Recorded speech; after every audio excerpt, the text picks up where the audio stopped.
year, second only probably to Christmas. And as many of you know, for many years, in fact decades, I worked overseas, and I missed harvest every year. Usually got back for Christmas, but missed harvest. And it's wonderful to see the church so beautifully decorated. The music is so lovely. So we're here to celebrate a lovely festival.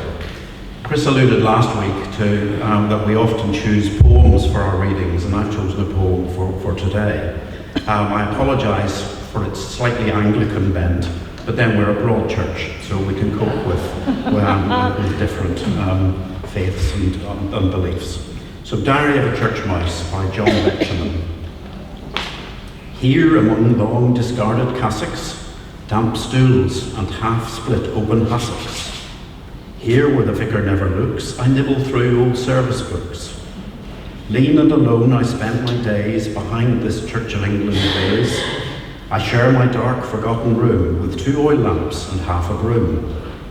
The cleaner never bothers me, so here I eat my frugal tea. My bread is sawdust mixed with straw, my jam is polish for the floor. Christmas and Easter may be feasts for congregations and for priests, and so may Whitsun.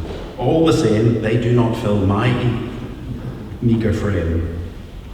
For me, the only festival at all is autumn's harvest festival, when I can satisfy my want with ears of corn around the font. I climb the eagle's brazen head to burrow through a loaf of bread.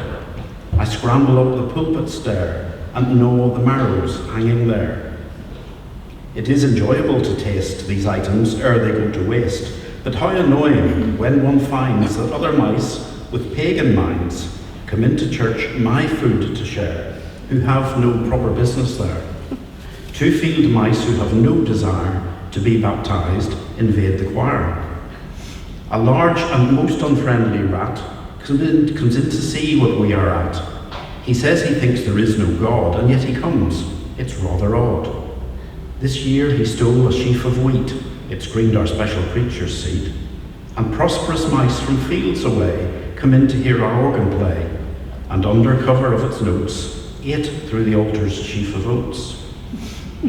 A low church mouse who thinks that I am too papistical and high, yet somehow doesn't think it wrong to munch through harvest's evensong, whilst I, who starve the whole year through, must share my food with rodents who, except at this time of the year, not once inside the church appear.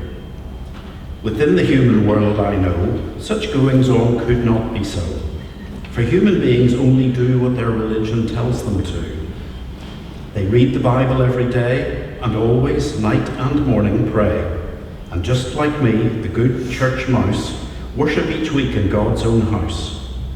But all the same, it's strange to me how very full the church can be, with people I don't see at all, except at Harvest Festival.